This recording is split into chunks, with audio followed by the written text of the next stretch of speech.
What's up, guys? Welcome back to Once Upon a Movie, where we go beyond the film, talking about the profound connections between movies and life. I'm your host, Chino, and today we got a very special guest. Ladies and gentlemen, it's Mr. MGC. What's going on, my dude? What's up? What's up? Not much, man. Listen, before we even get started, I don't know what your name is. I just know you as MGC. So, what's the name? What's the government name, or what do you like to be These called? are these are all good questions. My real name is Anthony. Okay. Well, Anthony, nice to meet you. Do you want me to refer to you as Anthony, or should we just go with Mr. MGC? Whatever you prefer. I don't All really right, care. all right. Anthony, it is. I mean, what's that guy that directed Terminator Salvation? McG. Look at that, Uh, MGC. McG. I thought you were trying to do something like him, but I guess not. Close. No You cigar. should have. You should have. I appreciate you doing the podcast. I've been away for a little bit. This is the first podcast that I've done since being home from Africa for over 35 days, and it's just nice to be home. It's nice to be talking to people. For starters, man, when did your cinema journey start? Since I was a wee lad, I don't know the exact age that my parents started showing me movies, but I don't know, like super, super young. How old are you, if you don't mind me asking? I am 31. Okay, so you're still a little young lad. You're a little youngy. Even though literally everyone thinks I'm like early 20s, but whatever. Hey, that's a good thing, man. You'll appreciate it as you get closer to 40. You'll be like, I'll take that. Yeah, Do you pretty much. remember the first movie that you saw with them, or a movie that had a significant impact on you? I'm not 100% sure what the first movie I saw was. I do remember a specific date where we accidentally went to Independence Day. We weren't supposed to go to that movie. Like, we went into the wrong theater and Independence Day started playing. And we're like, whoa, this is the wrong movie. This is not appropriate for children. So we left that theater. Yeah, so if you're But it 31 and you saw Independence Day in theaters, that was like was 96, 96? 3-year-old. Yeah, yeah. Yeah, a little 3-year-old.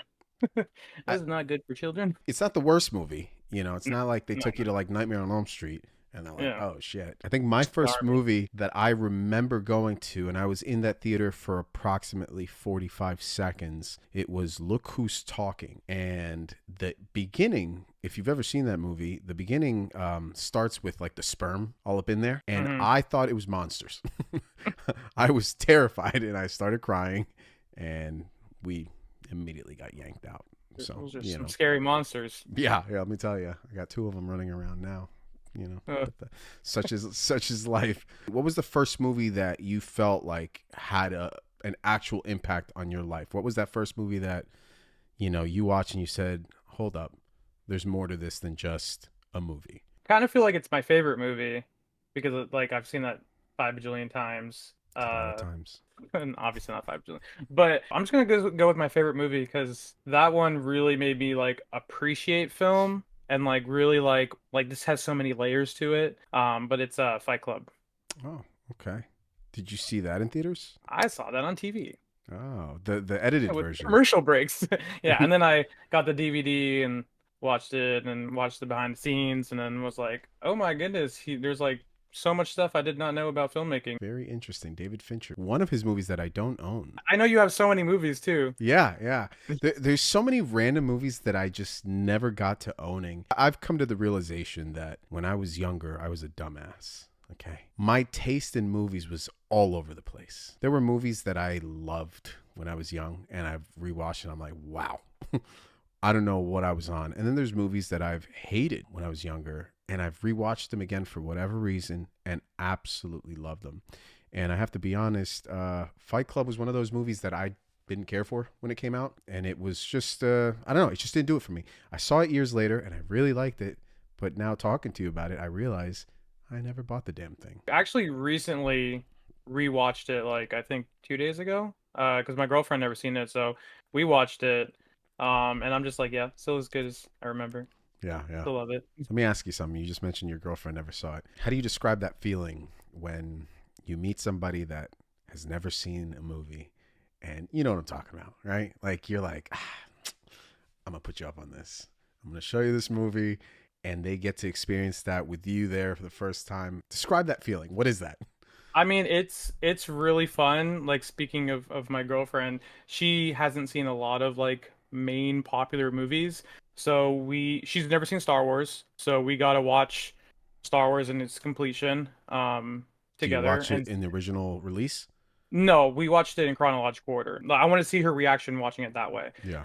And her reaction to Anakin like betraying and everything was like great to see. I thought that was a better like seeing that reaction, seeing him build up until that point is a Hmm. better reaction than just like, you know, hey Luke, I'm your father. Yeah, yeah, I feel like it's not as good as a oh, but so that was a really cool journey. Currently we're watching the MCU for the first time because she's never seen any of those movies except for randomly Captain Marvel, Black Panther, and like all the Spider-Man movies. But Interesting. all the other MCU movies she hasn't seen. So we're watching them Interesting. in order. Okay. My wife is the same way, except she really has never watched any movies. Like she has seen maybe random films here and there because of her older brother, just him watching certain things that she kind of caught. But for the most part, she's never seen much of anything. And she's Australian. So the movies that she would get back in Australia were censored heavily. And sometimes they just wouldn't get a lot of the films that we had here. So she, after, meeting my crazy ass, has been exposed to the Elements hardcore. And it's been interesting to see her progression and love for cinema because we've gone from watching movies to her going, are there any special features? I want to see how they made this. And I'm like, what? Fuck yeah. Nice. So we end up doing that too. So it's that's one of my favorite feelings when you get to like watch film with somebody for the first time. You get to show them something that you value and appreciate, and then you kind of get to see that reaction. Is she at a Mhm. point now where she's, I guess, her lingo has changed a little bit in terms of film, or is it still very surface level? A little bit of both. She when I first met her, she really only liked horror and thriller movies. Okay. Even though she didn't really like really bloody movies, she Okay. gets squeamish during those movies, which I'm like, I thought you like horror. That's like all throughout horror. Yeah. But like we started because I love action movies and whatnot, and she's from Brazil, so like our comedy movies here are a little bit the sense of humor is different in Yeah. Brazil compared to like American movies. So I've tried showing her some comedy, some she thinks is funny, some she doesn't think is like my favorite comedy movie she doesn't think is funny, but it's also a UK movie, which is Monty Python and the Holy Grail. It's okay. It's not everyone's cup of tea, but it's okay. That's I listen, that says a lot about your humor if you appreciate that kind of movie, and it's a bit of a test film Mm, because you get to kind mm, of realize where you are on the spectrum with certain people, because like you said, it's a very specific type of film. The humor is, for some, like, what the hell is this? And for others, I mean, I could talk you're about that just movie cracking all up. day. Yeah, for sure. Yeah, So I can quote the whole movie. I've seen it so many times. I remember when I was in high school, my teacher was like, "Oh, hey Anthony, you should bring a movie." And I'm like, "I know the best movie," and I made my whole class to sit through that movie. So, but yeah, so her lingo slightly has changed. Like, we do talk about movies here and there. Like, "Oh, hey, what'd you think of that movie after we get done watching it?" And she, I'm like, "Oh, what do you give it out of 10?" She's like, 7 or 8. But she's not like super in depth in that. okay. So That she makes hasn't sense. like gravitated to like saying, "Oh, I really like this movie from this director. Does he have anything else?" Like Yeah, no. she's not there yet. Okay. All right, fair enough. Fair Yeah. enough. How has your taste in movies changed over the years? And what do you think has influenced these changes? I know I wrote notes down because you did give me these questions. Uh And normally I don't, but I remember watching the Thriller movie on VHS with Michael Jackson, and my dad had the Thriller VHS that had like all the behind the scenes, like how they did makeup, and watching that like really got me into like makeup design and like all that stuff. I thought that was really cool, and I started watching like featurettes on movies, like watching all the behind the scenes and how movies got made. And I've always really loved seeing how movies got made, and that's kind of what made me want to become a filmmaker and dive into that world. My grandpa used to work in Hollywood before he passed. He got to work on like a bunch of TV shows, movies, stuff like that. He was like costume designer. He worked on like Planet of the Apes, Warriors, stuff like that. that's awesome. He did inspire me to want to be in the movies, but also like watching so many special features and stuff, um, like really piqued my interest and just wanted to grab a camera and start, you know, filming and whatnot. That's awesome. So, piggybacking off of that, is there a particular aspect of filmmaking that like fascinates you the most, like directing, writing, cinematography, and why? Uh, I'm kind of like a jack of all trades. I like when people ask me like, "What are you?" Like, are you a director? Are you an actor? Like, I'm just kind of I just say filmmaker because a lot of my stuff I direct, I write, I act in. I if I can, I'll get behind the camera. If I'm not in front of the camera, I edit. I do VFX work. I just filmed a short film recently, and I was doing like practical effects on it. I filmed most of it with my buddy who was also my DP. I directed it, I wrote it. So I just love every aspect. But if I could really hone in on one thing, it'd be mostly directorial, like doing directing and writing Yeah. is the two main things I would do. Do you have these movies available anywhere? Like, do you have a website? Where could people potentially watch this, or is it not available to the It's public? no, they're available. They're online. They're on my other YouTube channel that I don't really promote on TikTok, but it's Rising Empire Studios. That's where most of my little shorts are, and that's where my newest one is going to be. And it's a fan film for The Punisher. Oh hell yeah, It's about 22 minutes long so far with the edit. But I'm still doing a bunch of VFX on it. yeah. So But you, that's why I was doing it all in May. so you're pretty hands on with everything, which is great because that gives you an advantage over a lot of people that may not necessarily be able to do the post production side of things, right? The editing, VFX. Do you do any music? I don't do music like for my stuff, but like I mean I am musically do stuff, but not for film. Gotcha. I have a buddy who does my music because I'm like you're better at this than me, so you handle that. I'll do the other stuff. I mean I can play the guitar, I can play piano, and I used to be in jazz band back in high school, but Nice. yeah, but I'm trying to really because I love comic accuracy. So like Punisher, he has like the white boots, the white gloves. Like he's very comic accurate. It's very violent. Not super violent. Well, it's pretty violent. But yeah, it was super fun to film, and I hope it turns out well. I like it so far. So That's awesome, dude. I yeah. noticed that you do have another channel, and it's specifically comic book. Is that where you started on TikTok with the comic book stuff? No, I made that other channel because I thought I was gonna do like more. Because if you see my TikTok channel, like I like to have it like a certain look. Yeah, I don't really like because you know how people can do like the filters and they're like, oh, let me react to these little yeah, bits and bobs and whatever. I like to have my channel look very uniform because I feel like if I do that, it just comes like it just looks goofy. Like especially like the people who are like they react to comments a lot. Like you see hmm some channels that like they're always replying to a comment or something. If that's how people want to do it, that's fine. I'm not knocking how people. I just like to have it look all uniform. So, but I use that channel more so to like answer questions or like to debunk people. Like someone was Gotcha, like, "Oh, Electra can beat Punisher, and look how she beat him up in this comic," and I'm like, "Did you read the comic though?" And then I kind of disprove them. gotcha. Yeah, Yeah. we're gonna get into some of that stuff. I have a special section reserved for you. Out Oh of my out of goodness. anyone that I've talked to, any guests that I've had, you're a different breed. So I have some very specific questions I want to ask. Back to the questions. Could you share a movie scene that has stayed with you over time and tell me why that movie scene was so memorable or so impactful? Ooh, the New York fight in the first Avengers. Okay. Like that's just literally the first thing that came to my head. I remember watching that in theaters when it first came out, and I was literally like a kid in a candy shop. I was at the edge of my seat. I was like, man, all my favorite heroes are on screen, kicking butt. Yeah. This is the coolest thing I've ever seen in my life. And yeah, I don't know. That's just the scene that pops in my head. I mean, it's a pretty hyped scene. It's the moment they all come together. You have that like that camera movement, hands across. I mean, the music, everything. Yeah, it's a pretty memorable scene. And it's also the IMAX poster that AMC gave out for the Mm. midnight screening of when they used to do midnights, guys. That was a thing back in the day. Okay, I'll be honest, this is sidetracking here, but that's a movie that I enjoyed 1,000 times more in the theater because of the theater experience rather than at home. I have seen it at home. I obviously own it. It's still a great movie. There's a lot of nostalgia behind it for me.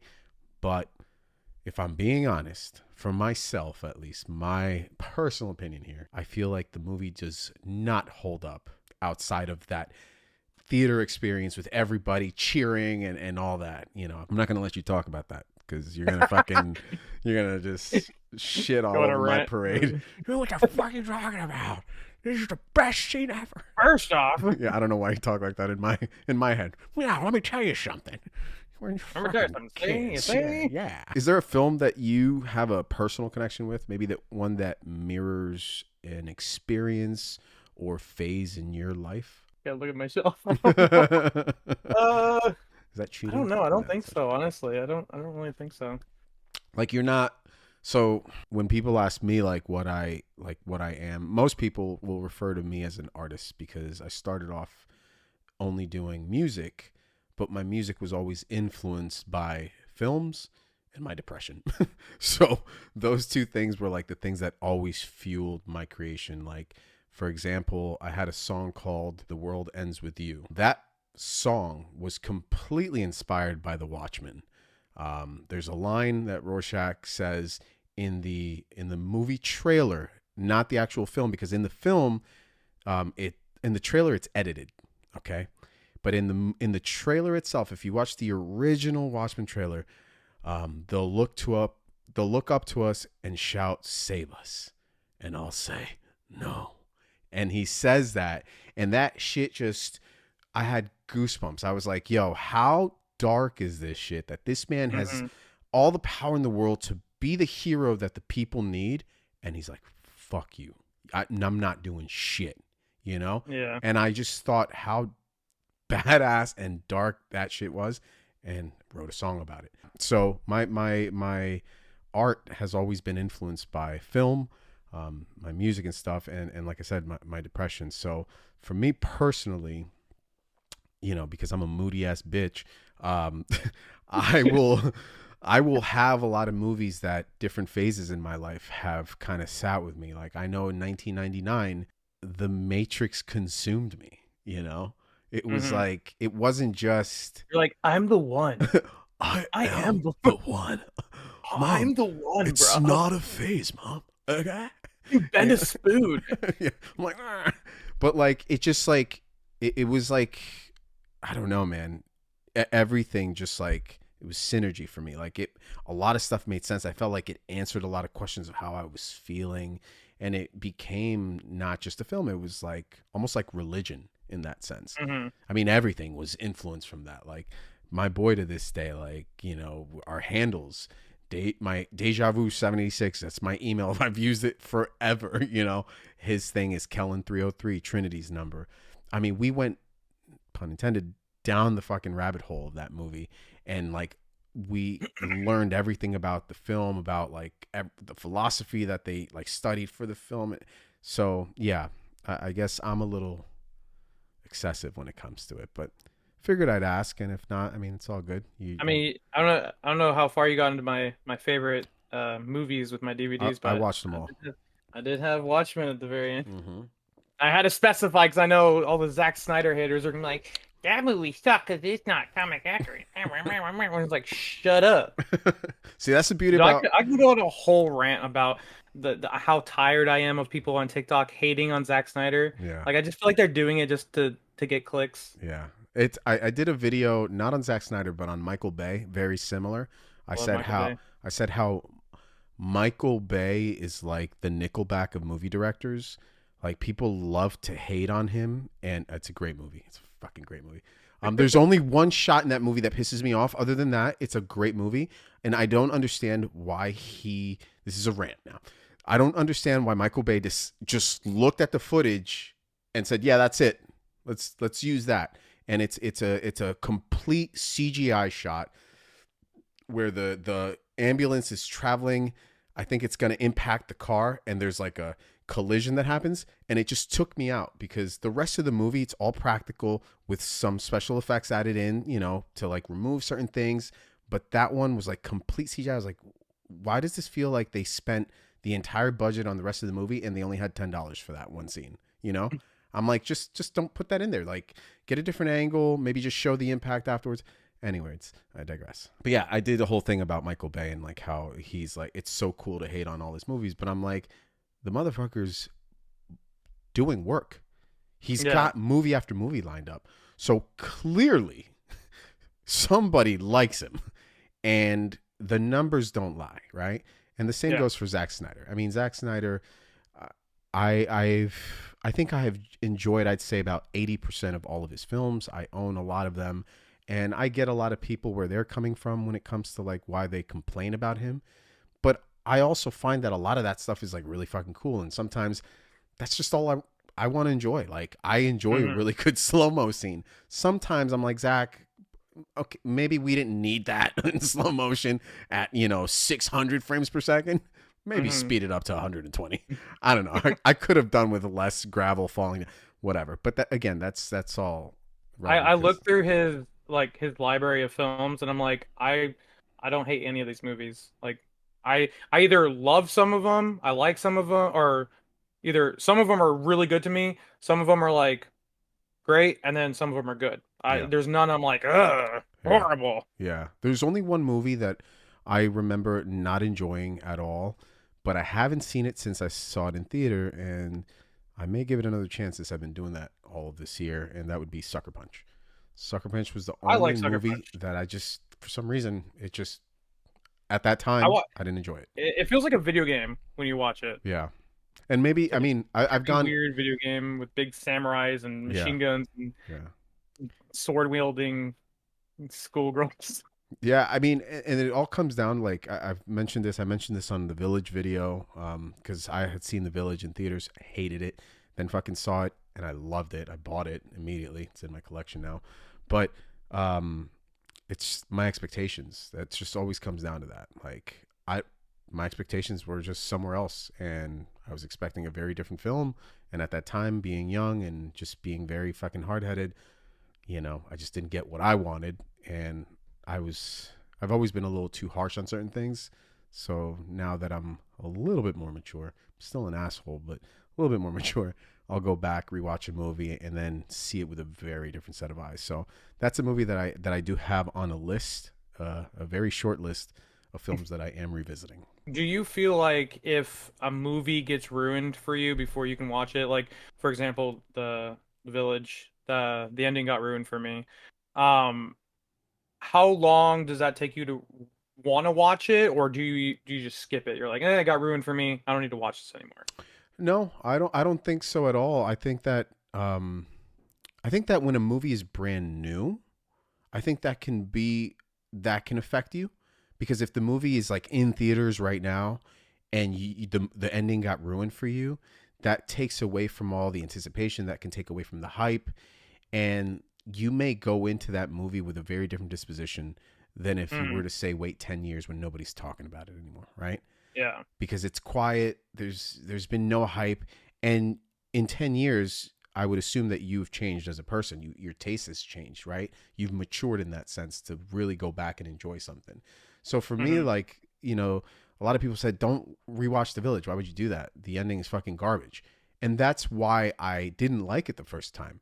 I didn't like The Village because of the ending, but you'll get people in the comments, you didn't understand the fucking movie. And it's like, no, no, no, no. It had nothing to do with understanding the film. I fucking got it.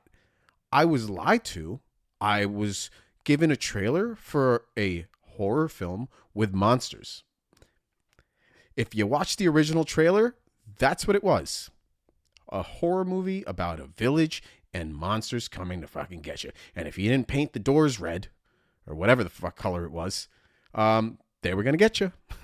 So I went into it expecting a monster I movie. expected some motherfucking Yeah, monsters. and I didn't. Instead, I got a love story, right? A beautiful love story. But at the time, as a high schooler, I was maybe a sophomore, or junior in high school. I can't remember. Um, I was, I wasn't in the mood for a love story, and when I Hmm. got it, I was disappointed. Was I disappointed because the movie was bad? No, it had nothing to do with the movie being bad or good. I went in there with one expectation. I came out, I ordered a fucking pizza, and I got a cheeseburger. So yeah, I'm gonna be fucking pissed. I was on Team M Night. It wasn't Yeah. like I wasn't. I was so excited for it, but I was excited for the wrong movie, and my maturity did not allow me to enjoy a film that had such a deeper meaning, that watching it years later as a married man as being a father of two girls, which the whole theme of the Village is that it's love and the things we do for the ones that we love. That's the central theme around the movie. The whole monster thing is it's it's the whole facade. It's what's keeping the people there, and they're doing it to protect their loved ones from the real world and the real monsters, right? So now, how am I supposed to really get into all that when I can't relate to that as a high schooler? Because I was fucking promised a monster movie, and I got a story about parents and love, and so. Anyways, Yeah. I don't think that having something ruined will affect it. I just think that if anything, it could be if you take it as a positive and go, I have a one up on people because now I know the ending. I can watch it with a very different set of eyes. If I know that Yeah. that ending is coming, I'm no longer hyperfixated on that ending. You know what I'm saying? I'm watching the whole movie knowing where it's leading, but now I get to enjoy the ride. I'm not going to be tricked. I'm not going to be nothing. And you might spot some things that somebody else wouldn't be able to spot until the second time watching, right? Because you already Hmm. know what the ending is. And you could be like, "Oh shit. That's kind of dope." It can Yeah. make you appreciate a film more if you're just That's how I kind of was with Sixth Sense because it got ruined for me that Bruce Willis was dead and I was like, yeah. but I watched it anyways, like renting it from Blockbusters and I was like, oh, I can tell you like Yeah, yeah. he's Yeah. dead and like Yeah. they don't know yet and all Yeah. that stuff. So yeah, I mean, I think maturity plays a big role in it. If if Cameras. it's just blurry, man. It's just got the blur, bro. It's that ring blur. Maybe you watch the tape and now your face is blurred, deep cut. That movie, that's traumatizing. Hell yeah, dude. It Yeah, still is. I watched that when I was a kid, and like that's the only movie I think to ever traumatized me as a child. I watched it, and I freaked the fuck out. I was like, "Fuck this movie!" I'm like, "Ah, I don't want to." Like Bro, that scene when they open the the closet. closet door and the girl's face is like Yeah. elongated. Oh my, She's bruh. just I'm goosebumps. out. I just I'm I out. just thought about that right now. Oh fuck. No, that movie. On top of it being PG-13, I mean, let's be real. That's a banger for a PG-13 horror film, right? PG-13 doesn't hit like that. That movie forced me when I got home. I'll never forget this. I mean, we saw it in theaters, me and my best friend, and we were scared shitless. And I hit up my other friend who loves movies. I was like, "Bro, did you see The Ring?" He's like, "I'm going to see it in like 2 hours." I was like, "Call me, please, when you're done." And like, he actually came over my house because he couldn't be alone. Like, no bullshit. He came over. He's like, "Bro, I need to just hang out. Like, we need to just chill." I was like, "I got you." But I got home and I actually rearranged my room because my TV was like, at the end of my bed. So my feet were there. And I was Hmm. like, nah, I'm That not. will girl gonna grab my legs. I'm not fucking with Samara. Like, I just don't need that TV right there. Like, I need to be able to. There, there's only two movies, The Ring being one of them, two movies that's ever scared, like actually scared me. Ring and Paranormal Activity. I watched that movie when it first came out. Like this is before the hype, before anyone was like, spoiling Yeah. anything. People were just like, "Hey, it's a scary movie, watch it." I'm like, "Okay, cool." I turned my lights off. I got in front of my computer. I put my headphones on. Pitch dark room. I don't know what this movie is. I know it's a found footage film, whatever. I'm just Yeah. like, I'm just gonna watch this, bruh. Scared the bejesus out. I'm like, fucking, I'm like, damn, okay, this movie's freak. What the fuck? And it had the original ending. It didn't have the horrible theatrical ending, which I Okay. hate. I hate the Okay. theatrical ending. So, actually, you mentioning how you watched it, I feel like that probably was scarier than seeing it in theaters because it's like really shitty tape quality and you're kind of watching like security footage on your Hmm. computer. That actually, I feel like that would be a lot scarier. Just you being in front of your computer watching almost like surveillance tapes of this couple going through a fucking possession, and then yeah, that sounds Yeah. pretty I terrifying. mean, horror movies are like not my favorite to watch in theaters because like 9 out of 10 times you get the worst like crowd experience. You Oh get yeah. people talking, you get people laughing at the worst time. Hmm. You're like, bro, like stop laughing. It's like a serious moment. Like you're ruining the Yeah, tension. yeah. I have the worst theater experiences sometimes. I purposely go see scary movies during the day at like very early showings on a random Tuesday. I never go opening night because of those reasons and more. There's just certain people, again, their maturity level, and a lot of people laugh when they get nervous, and that's just the thing that they do. And Hmm. like that's cool and all. Like you have your reaction to shit, but I can't fucking stand it. And I just don't want to hear somebody's laughter when something is like really fucking serious. Like even with the latest Talk to Me at the very beginning of the movie. Spoiler alert for anybody who hasn't seen it. Homie stabs himself right in the face, and it's aggressive. I mean, it's not Hmm. like like the dude just fucking blah and then just out. That shit was like, oh damn. And then there's like kids like laughing, and it's like, Yeah, I had a dude behind me during that movie talking the whole time. I had to shush him like 4 times. I'm like, bro, like shut up. I will. That's not gonna be good for you. yeah, Shut up. yeah, Shut the fuck yeah, up. yeah. I avoid opening nights of anything just because of that reason. But anyways, Yeah. so piggybacking on everything we talk about movies and shit that scares us and hype movies and whatnot. How how do you feel the movie industry has evolved during your lifetime, and what are some of the changes that have been more significant that you've noticed for you?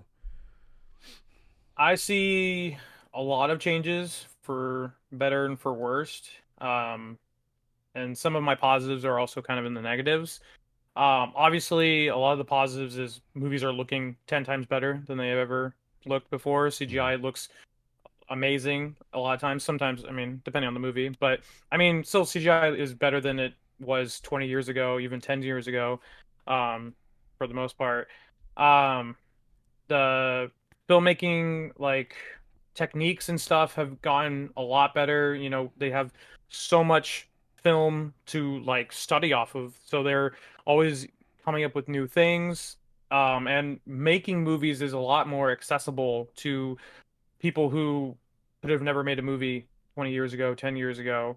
Having price like cheap cheap cameras that can make high quality like 6K, 4K cameras that, can capture some pretty good image, especially if you have the right lens, you know, allows filmmakers who don't have like $100,000 to throw at a movie or whatever. You see like so many movies back in the day, they were like, oh, these were cheap movies, like Halloween, that was a cheap movie back in the day, but it's like, was it though? But but like you have filmmakers now who can make movies for cheaper and get their stuff out there, which is Yeah. good, but then it comes with the con, which is it floods the market with garbage. Like a lot of times you have a lot of people making films and they're not up to snuff. They're mediocre films or they're bad films and they're just not high quality. They're made for like shoestring and bubblegum Yeah. budgets. I mean, Just I see like a lot of, because I'm in a lot of filmmaking groups like in the area where I live, and I see a lot of people like advertise movies that they've made and they end up on Tubi. And I've gone to like just scrub through it. I'm like, did you guys try in this film? Like yeah. it looks, it's like a drama or it's like a, like coming of age movie or something, but it's so bad. Yeah. It's so bad. I'm like, oh, I'm so sorry. Why'd you do this to yourself? Yeah, there was a recommendation the other day, and I'm offended as to even why this was even recommended to me, but it was The Return to Blood Fart Lake 2. What kind of name is that? Well, apparently there was a first. So this one's called The Return to I think it was Blood Fart Lake. Yeah. Hmm. And I got maybe 10 minutes and I was like, "Guys, like I know, I get it. Like you guys are a fan of like old school B movies, films like that, but like the beauty about those movies is they were still trying. They just happened to be bad.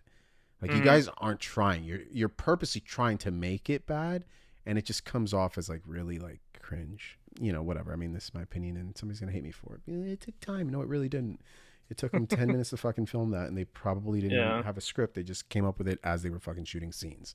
I honestly just wonder how these people even get budgets to make these, because, not to name any names, but there's this guy who's local in my area. I think he's local. I don't know. Local-ish. But I went on his IMDb and he probably has like 30 plus films, like feature films that he's made. They're all bad.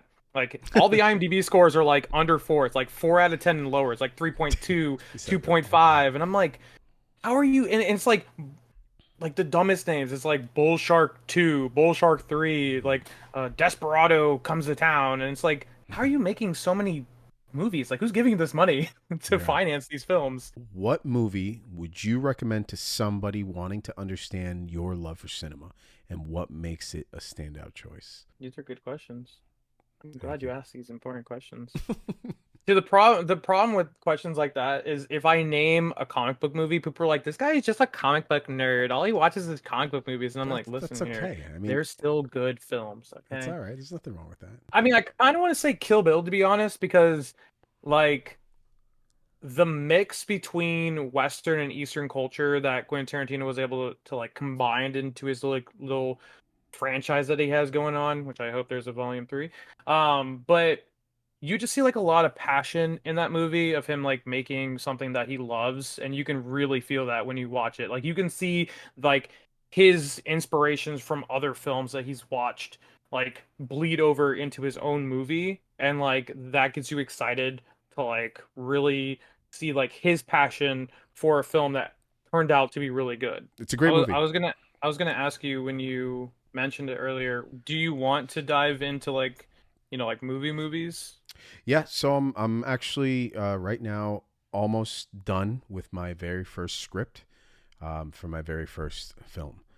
It's called Sincerely Elliot, and I have been working on this story. I came up with this story in 2017. I was afraid to do anything with it because it's very personal to me. And it wasn't until 2022 that I decided, fuck it. I'm ready to put this out there because it parallels my life, but obviously I'm going to be treating it as fiction, but it's something that I went through. And I reached out to a friend of mine who's a DP, um, who I said, hey man, this is my story, but I want to bring you on board as a DP, and would you want to help me write the screenplay? And he and I have been working on it together this last 6 months. We're right now in the third draft. We've already cast Elliot, and we're still looking for the main girl and a few other extras, but we're looking to start shooting by the end of this year, and it has to.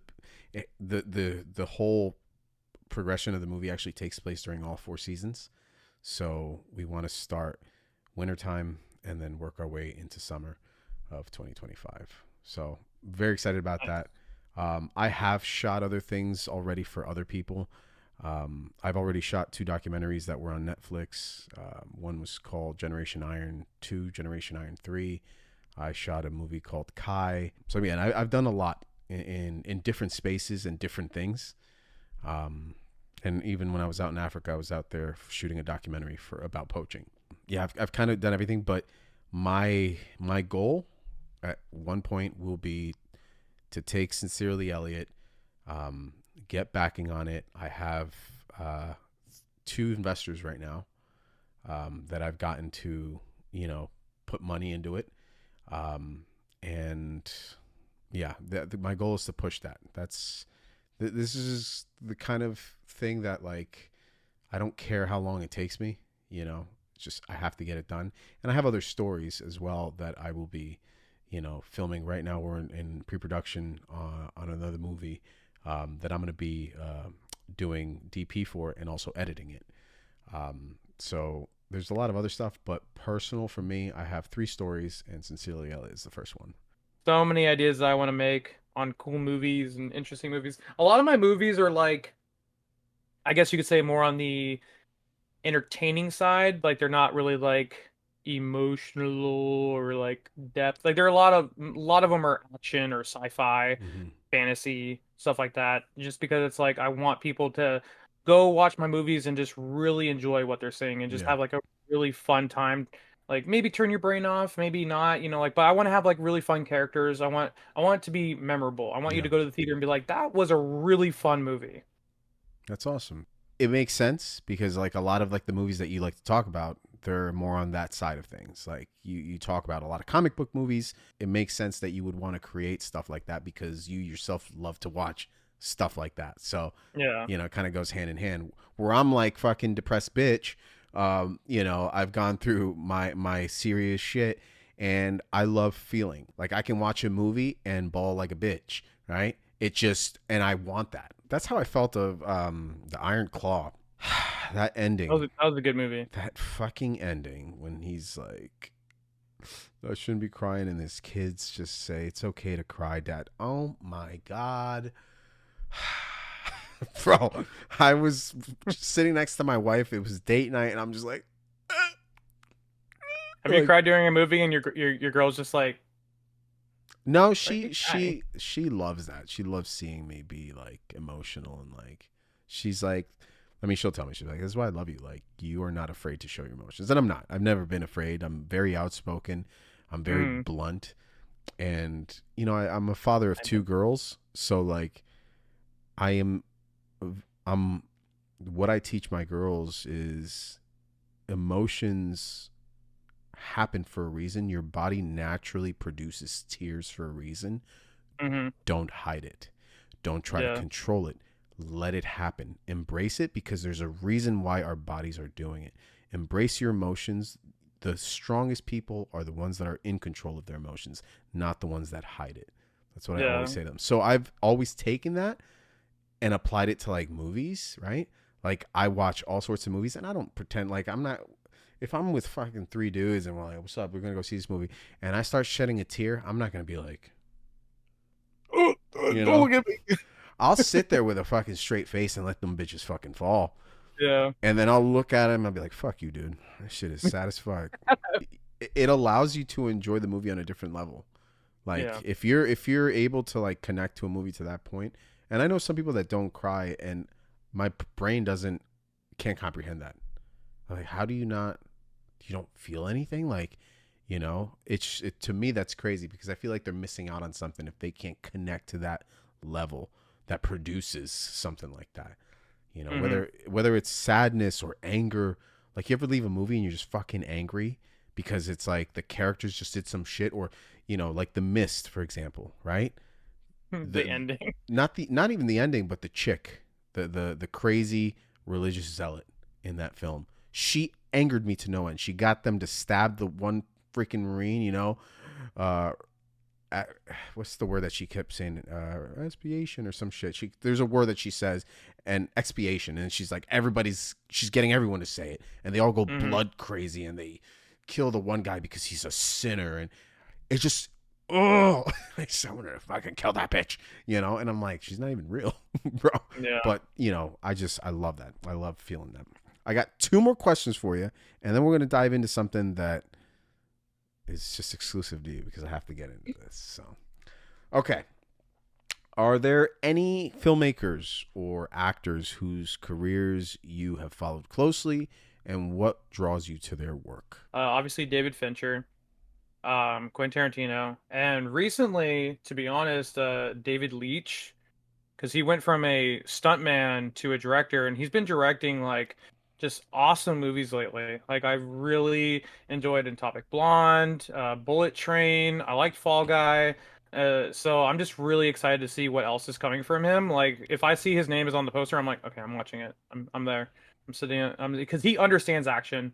To me, he understands Yeah. like how fight scenes should be filmed, how like stunts should be shown in films and whatnot. So just like there's a lot of stunt guys who are becoming um directors, and they're just really blowing it out of the park with these action movies recently. In your view, what is the most magical aspect of cinema, and how do you think it's influenced your appreciation for movies? I guess just like losing yourself in movies, because like when it comes to films, I honestly like if you look through my collection, I love so many different kinds of movies. Like I'm not just like I'm only a horror fan, or I'm only comedy. I don't really like watching anything else. Like I have all different kinds of genres. Like I'm not like the biggest in like political like movies, like where it's like, presidents or whatever. Mm. I'm just not too big into that. It's just kind of boring. Or like some period piece movies. Those are kind of boring in my opinion. Uh, but like when I say period pieces, I mean like drama period pieces, not like fun period pieces. But I Abraham just Lincoln, like Vampire Hunter. love that movie. That movie's fun. I don't It care is a what lot of anyone this. says. I own it on But 3D. like I just like there's just so many movies that like are just so good. Like I think people really need to open their minds and really dive into movies because like there's something for everybody, and even if you don't think it's for you, like if you really try and step outside your comfort zone, like my girlfriend, she only likes horror movies, or she only liked horror and thriller movies, but now she likes so many more movies. Like like she's liking more action movies, and she's like, I wasn't really the biggest action fan, but now that I'm watching these movies with you, like they're actually really fun. I'm like, yeah, see, I told you. But like that's why I love cinema, because it's like you might not think there's something for you, but there is, and there's so much out there. Like so many cool stories, so many fun stories, so many deep stories, so many movies that will make you feel happiness, sadness, anger, so many roller coasters of emotions in movies, and that's what just why I love it. It's just ways of expressing yourself as an artist. It's Yeah. just right there. I love it, man. Those are great answers. Thank you for answering everything to the best of your abilities, even though you cheated a few times. No, I'm just kidding. It's okay. Now for the bonus round. I know. Here we go. These are questions that I didn't write. They're sent to you that I was going to ask. You are known on TikTok for being very outspoken. Okay. And you're not the most popular guy from what I've seen in the comments. You get a lot of hate. You get a lot of pushback, and you like to like I'm the opposite. I don't argue on the internet. I just don't. It's a waste of time. Everybody thinks they're right on the internet. I just don't have the patience for it. I'd rather have a conversation one on one, like with you. And funny enough, that's actually how you and I came across, because I remember the first interaction that I had with you. You made a comment on some story that I posted, and I just said the movie sucked ass. It was like a very like vague, like just movie sucked ass, but it was in conversation. And then like you were like, how do you just say that the movie just sucked ass? And you said like, this is the problem today. People are just fucking saying that movies are mid or whatnot. And I thought it was funny because I was like, pause, bro. Like you're taking this too deep. I'm just having a conversation, a very nonchalant conversation with a regular, somebody who I have these conversations with. So the I guess the way of explaining things, or the depth of how far this conversation goes, isn't really there. It's a very by the surface conversation. But like I would get into a serious conversation in a serious setting. And for the purpose of like writing only X amount of characters, I just movie sucked ass. Obviously I had my reasons and whatnot. And I remember you like commenting, and then I responded one more time, and then you responded again, and I was like, I'm I'm not even gonna bother with this kid. I remember saying that. I was like, I'm not even gonna fucking bother. And then my one boy hopped in, and then y'all went at it for like reply, and I'm like, man, I'm exhausted reading this. Good thing this shit's expiring in less than 10 hours, because it was a story. I look at your content, and I don't always agree with the things you say. That's okay. I never want to always meet somebody that I agree on everything on, because that's just so fucking boring. I love differences, and the beauty about film is that, it's just an opinion at the end of the day. Yes, there are aspects of film that can make a film better or make a film worse, but at the end of the day, anybody can enjoy anything, right? We said Abraham Lincoln Vampire Hunter. I fucking love that movie. I remember watching that movie on a Saturday morning. I ordered Pizza Hut. I was exhausted. And it was the best pizza I've eaten, because I was watching this crazy ass movie that I had no idea about, popped in my 3D glasses at home, and I'm like, this shit is fire. There was some really cool action scenes, vampires, and Abraham Lincoln. I was like, yo, I don't need anything All you else. need. I knew what I was getting into. So I say all that because I noticed that you do get a lot of pushback. Your opinions differ a lot. And I love the fact that you're not afraid to like speak your mind, speak how you feel, regardless of the repercussions. You don't give a shit. I respect that. So how do you feel like, does that make you want to like keep making content? Do you not care? Does that fuel you? Does that give you more of like a reason to keep doing this? Tell me a little bit of how that goes in your head.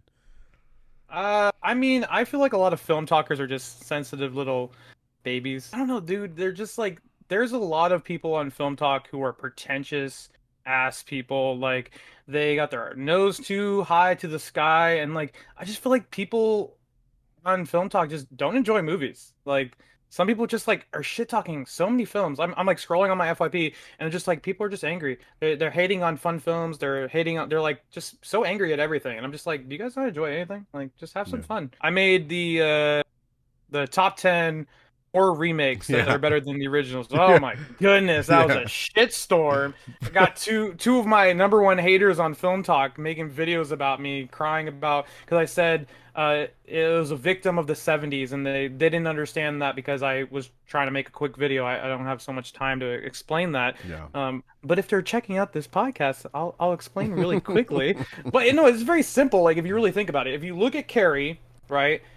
Compare it to the 2013 version. We compare the prom scene, right? Hmm. The original version is the goofiest thing ever. I don't care what anyone says. It's so goofy. You have a hose doing this. She's controlling the hose, and people are like, water, it's spraying me. And like people are like holding onto a pole and are getting electrocuted and stuff. And like it just doesn't look great. It doesn't look great. But in like the Chloe Moretz one, she's like force power, and everyone's like flying, and it's like brutal, and like people are getting crushed by like the bleacher stands, and like people are like blood and slammed against walls, and you know things are cracking and everything's coming down, and it actually looks like terrifying, and she looks so cool with like that blood on her face and whatnot. Like visually wise, I think the 2013 version looked better, but you also can do cool telekinetic powers because you have the you know the technology to do it instead of the host. Those. But no, but yeah, like I'm a very blunt person. I don't really like to take a lot of shit from people just because I don't know, past things people try to do that Hmm. in my life.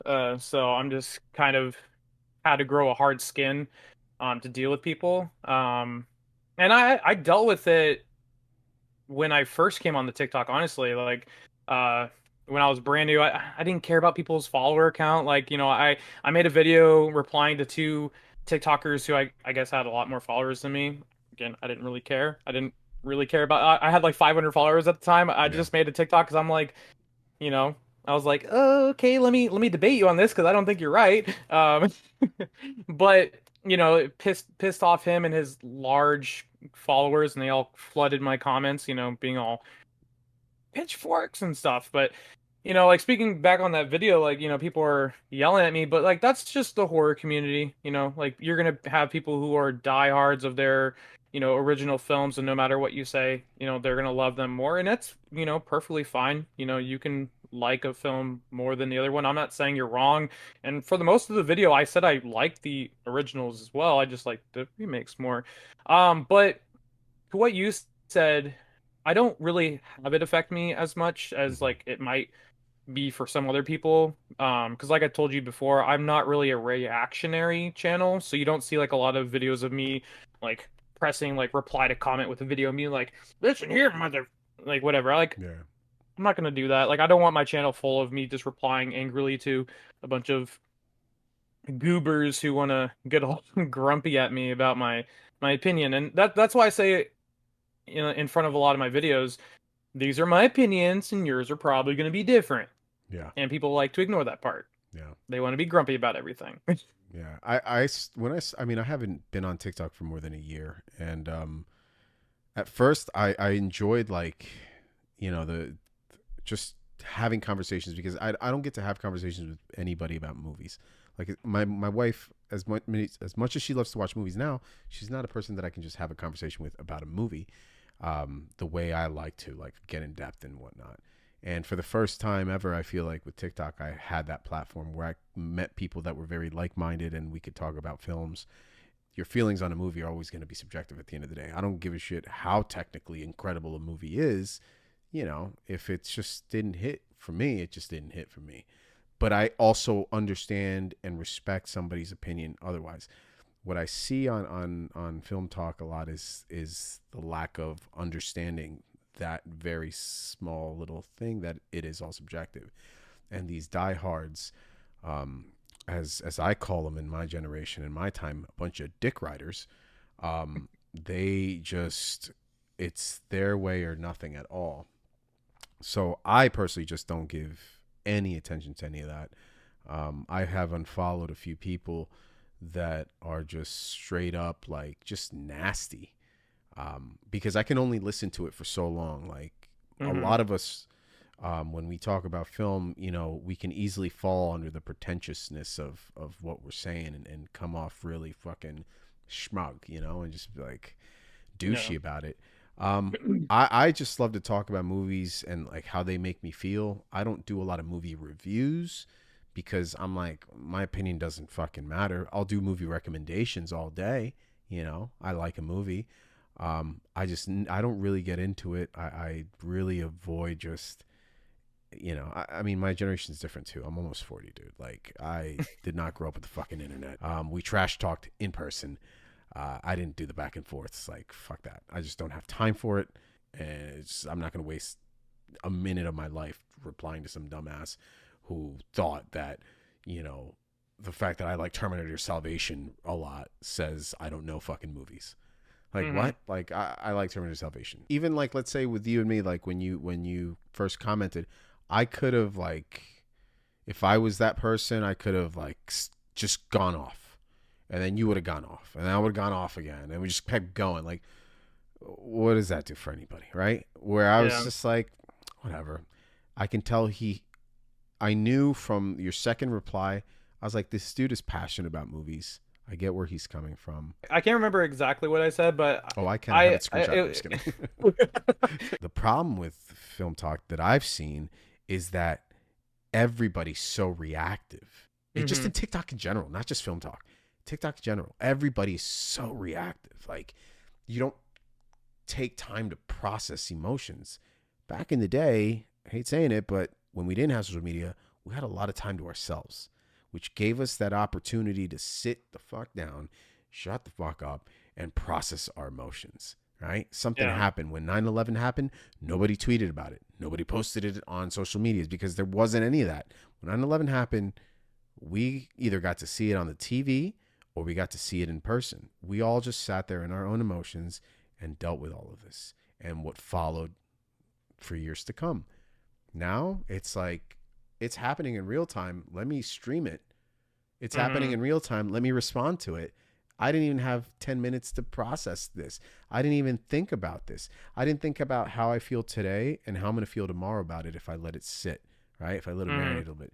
It's no different than watching a movie. You watch a movie, immediately your response, whether it's a good or a negative response to that film, I guarantee you it's going to be very different 48 hours after the film versus that same day. Doesn't mean you can't record Yeah. it if you don't want to. You can record the fucking reaction to your film, but maybe not post it right away. Maybe fucking sit on it and then Yeah. let it That's why really when I sink watch in. a movie, I write my review, and then like I won't film it that day, and I normally watch movies on Thursdays, and I post it on Friday. So I'll write it on Thursday when I get home, Hmm. think about it, talk about it, and then I wake up in the morning, reread it, and I'm like, how am I feeling? Do Yeah, I want to change any of this? Is my rating a little bit different now? Is yeah. it better? Is it worse? I know I've seen certain people that will say things just to get the views. I've seen people, give the hot takes just to get people riled up and whatnot. And then there's people like yourself that I feel like you give a hot take, but you stand on it. You don't back down from it. You respond to it accordingly. Um, and like I said, I don't have to agree with your shit. You might, you love the Carrie 2013 version or whatever over the OG. Um, I personally Both love. movies are good. I personally like the OG, and I did not like at all the 2013. However, I am not fit to have that conversation with you. I am aware of that, and I'm not even going to bother having that conversation with you. Why? Because in 2013, that was 11 years ago, I was in a very different mindset. I didn't like it. I haven't watched it since its theatrical release. I don't remember it enough. For me, like there's certain conversations I won't have because I'm gonna be real with myself first and foremost and go, yeah, I mean, I hated that movie. I remember the feeling. I don't remember why. You know what I'm saying? hmm So it's just that simple. Why do you think? with like horror fans, like big horror fans, not just like your casual horror fan, but why do you think some of them have such a grasp on their OG movies, like the original Halloween, the original Friday the 13th? Like, why do you feel like they can't like let go of those movies and just like I'm not saying admit, but just say like, hey, these new movies are good. Like they're always just like, no, the original is better, no matter what. Like, It's kind of what this whole podcast is about. This whole podcast is not about films themselves. It's about our love for films and mm, the that connection, right? That connection between film and life. And I think what you're arguing with people, especially within the horror community, for us horror fanatics, our love for that genre starts very early on. And it's attached to a lot of our core memories. It's attached to a lot of specific moments in our lives that elicit so many different emotions, so many mm-hmm. different feelings, so many incredible memories. So you're no longer just arguing about a movie. You're not arguing about Texas Chainsaw Massacre, the original, and being this masterpiece that many claim it to be. That was a very specific time in that person's life when they saw that movie, and that movie was unlike anything that they had ever seen before at that time. So it did something to them, right? So when they watch something else, they just hold such love and they hold this film with such, just value that it's something that it's done for them and they can't let go of that because there's an emotional attachment to it. Whereas, Kind of like a kid with their favorite toy. right, there's a psychology behind it that it goes beyond just us talking about movies. It goes beyond just us really loving a movie.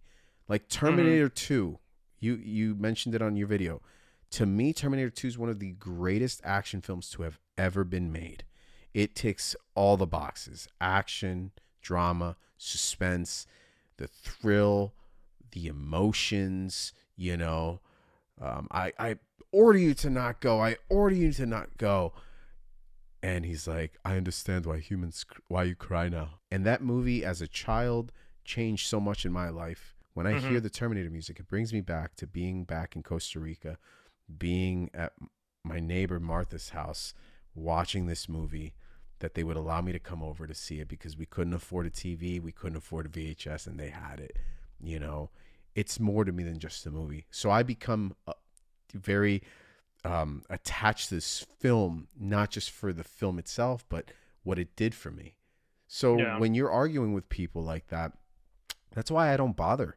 I really don't, because we all have all these different, uh, you know, responses to movies. MGC, Anthony, bro, thank you so much for being here today, man. I had a blast. I could talk to you for hours and hours of movies. We're going to have to find something where you and I don't agree on. I'd love to have you back and we can have a friendly conversation as to why I'm right and you're wrong. But in all seriousness, man, thank you. You want to plug anything, your socials, where people find you, YouTube channel, that sort of thing? YouTube and TikTok are both MGC or official MGC. I also have my short film uh YouTube channel. It's Rising Empire Studios. So yeah, Hell yeah. those are pretty much it. Guys, go check them out. MGC, and be nice in the comments. Not everybody's perfect, and clearly he's demonstrated this with his take on Texas Chainsaw Massacre. So that's it for me, guys. We'll see you on the next one. Have a good night.